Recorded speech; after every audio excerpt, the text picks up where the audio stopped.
வணக்கம் இந்தியா. இன்றைய தினம் நமது சந்தைகள் ஒரு பாசிட்டிவ் மூமெண்ட்டில் முடிவடைந்தது. ஒரு பாசிட்டிவ் நோட்டில் இன்ட்ராடே லோலேருந்து ரெக்கவர் ஆகி ஒரு மத்தியானத்துக்கு மேலே ஒரு நல்ல சப்போர்ட்டை பார்க்க முடிஞ்சது. அதுமாரி வாலட்டிலிட்டியும் மிகுந்து இல்லாமல் இருந்ததை பார்க்க முடிஞ்சதுன்னு சொல்லலாம். ஆக்சுவலாக நிஃப்டி 50 பார்த்தோன்னா காலையில் 50-day எக்ஸ்பெனன்ஷியல் மூவிங் அவரேஜுக்கு கீழே ஓப்பன் ஆகி ஒரு ஃபேர்ம் ஸ்டார்ட்டில் இருந்தது. அதுக்கப்புறம் ரீபவுண்டட் ஒரு ஷார்ப்லி செகண்ட் ஆஃப்.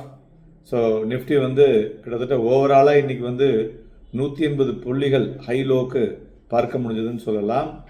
மறுபடியும் வாலட்டிலிட்டி இண்டெக்ஸ் சொல்லுவோம் இல்லையா, விஐஎக்ஸ், அதுவும் பார்த்தோன்னா இன்றைக்கி கிட்டத்தட்ட ஒரு 3.5% டியூரிங் த செஷன் வீழ்ச்சி அடைந்திருக்கிறது. ஸோ 12.22 முடிவடைந்தது.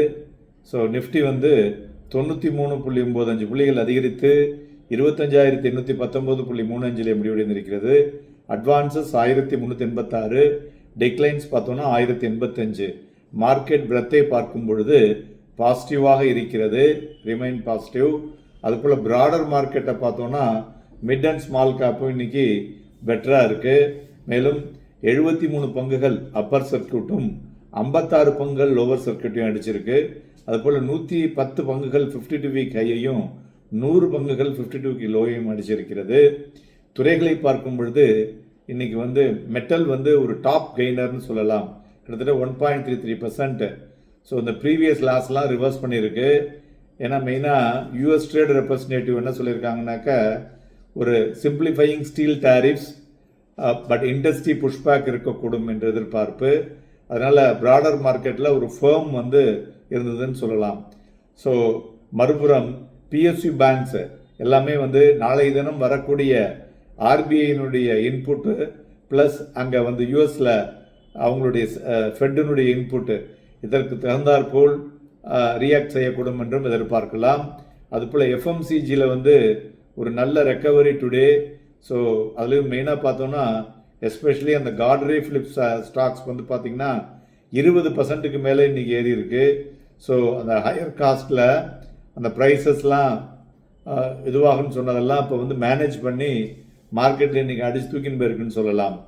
ஸோ மேலும் மறுபுறம் ஐடி தான் நமக்கு இன்றைக்கி ஒரு வீழ்ச்சி அடைந்த துறைகளில் ஒரு முக்கியமான துறை என்று சொல்லலாம். பாக்கி எல்லாமே பாசிட்டிவாக இருக்கிறது.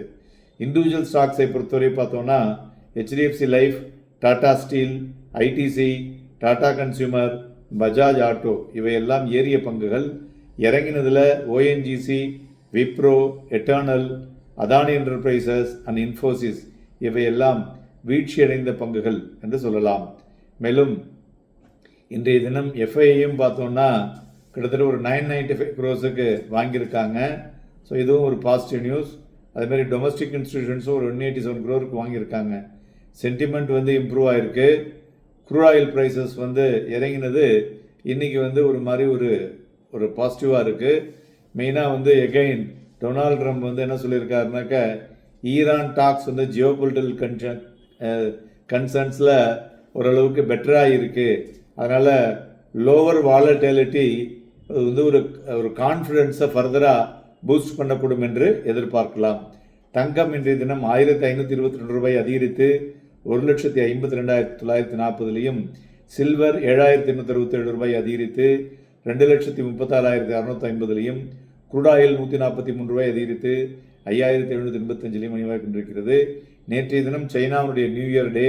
பட் சைனாவில் பார்த்தீங்கன்னாக்க ஒரு வாரம் கம்ப்ளீட்டாக ஹாலிடே. நெக்ஸ்ட் மண்டே வரலையும் சைனாவில் எந்த மார்க்கெட்டும் கிடையாது. அதனால் அதர் மார்க்கெட் ஏஷியன் மார்க்கெட்டில் இருக்கிறதுனால இந்த மாதிரியான ஒரு வாலட்டிலிட்டியை நாம் சந்திக்க வேண்டுமாறு உள்ளது. But otherwise markets micro as well as macro settings பார்க்கும் பொழுது ஒரு மாதிரி ட்ரிகர்ஸ் ஆர் பெட்டராக தான் இருக்குன்னு சொல்லலாம். இந்த fag end buying selective heavy வெயிட்ஸில் வந்திருக்கு. காரணம் நம்மளுடைய Q3 ரிசல்ட்ஸ் நல்லா இருக்குது. பட்ஜெட் மற்றும் ஆர்பிஐனுடைய பாலிசிஸும் ஒரு முன்னேற்றத்திற்குண்டான வழிமுறைகளை வகுக்கக்கூடும் என்ற எதிர்பார்ப்பு ஒரு பாசிட்டிவ் சென்டிமெண்ட்டை சந்தைகளில் இன்றைய தினம் கொடுத்திருப்பதை பார்க்க முடிஞ்சது என்று சொல்லலாம். மேலும் இன் டேர்ம்ஸ் ஆஃப் வால்யூம் பார்த்தோன்னா இன்னைக்கு Easy Trip, Filatex and Vodafone இது மூணுலேயும் வெரி ஹெவி வால்யூம் நடந்திருப்பதை காண முடிகிறது. அதுபோல் இன்றைய தினம் பேங்க் நிஃப்டி ஃபியூச்சர் பார்த்தோன்னா பிலோ ஆவரேஜ் 6.42 lakhs, நிஃப்டி ஃபியூச்சரும் பிலோ ஆவரேஜ் கிட்டத்தட்ட 37 லட்சம் தான் நடந்துள்ளது. இந்த சந்தைகளை பொறுத்தவரை இந்த 25,900 to 950 ஜோன் இருக்கு இல்லையா, அதில் ஒரு மாதிரி நின்றுதுன்னு வச்சுங்களேன். அதிலிருந்து மேலே எடுத்து செல்வதற்கு உண்டான வாய்ப்புகள் 26,300 வரலையும் செல்லக்கூடும்.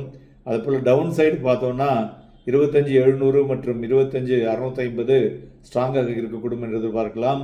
நாளைய தினம் வாங்கி விற்பதற்கும் விற்று வாங்குவதற்கும் ஏதுவாக இருக்கக்கூடும். Happy and profitable day.